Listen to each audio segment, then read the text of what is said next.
রাজা হলো ছোট নুনওয়ালা পাত্র খুঁজতেছে মেয়ের জন্য, বুঝছেন? ছোট নুনু কাহিনী হয়েছে কি, রাজাই তো মনে করেন ছোট কাল থেকে মেয়ের অনেক আদর যত্নে বড় করছে। আর রাজাই চায় না যে মেয়ের বিয়ে হইলে কষ্ট হোক, এই জন্য হলো ছোট জিনিস আলাদা খুঁজতেছে। রাজাই মন্ত্রী ডাক দিছে, এই মাদার মন্ত্রী দিঘা, তোর কোনো কাম কাজ নাই না? সারাদিন দাসী বান্দিনে নিকুন নিকুরছো, তোর চাকরি কিন্তু খাইয়া দিব। মন্ত্রী তো মনে করেন ডরায় থরথরায় কাঁপতাছে, কি ব্যাপার রাজা আমার এই কথা কইলো?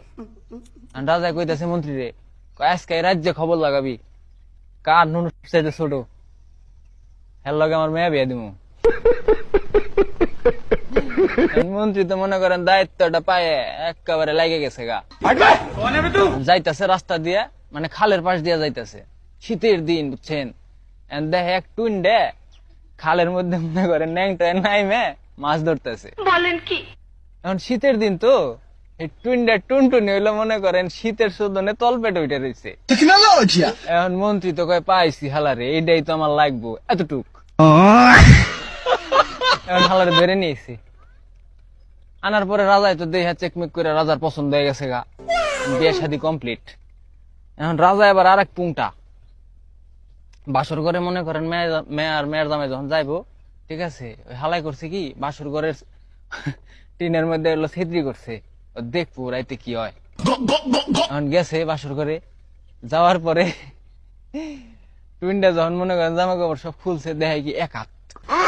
রাজার তো দেই হ্যাঁ মাথা মুতা নষ্ট, কয় হাই হে রে, আমার মেয়ে তো কি কষ্ট পাইব রে। রাজাই তো ছিলেন ডাক দিচ্ছে, টুইনটা তুই বাইরে আয়। টুইনটা তো মনে করেন আইসে তো অবস্থায়।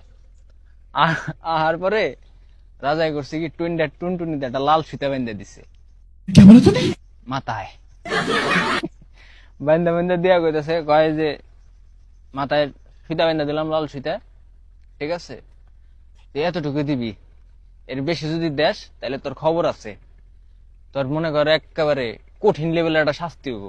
আমার মাফ করে দে হুজুর। টুইনটা তো মনে করেন হলো নিরীহ পাবলিক, ও ডরাই গেছে গা। এখন জামাই হইলো পরের দিন আবার মনে করেন রাজার মেয়ের কাছে গেছে। রাজাই কিন্তু এই মুহূর্তে মনে করেন এই ছিদ্রিতে দেখতেছেই, ঠিক আছে, রাজাই তো হালাই কঠিন পুংটা, আমার বন্ধু আকাশের চাইতে বেশি পুংটা শালায়। এখন যাওয়ার পরে মানে কাম কাজ যখন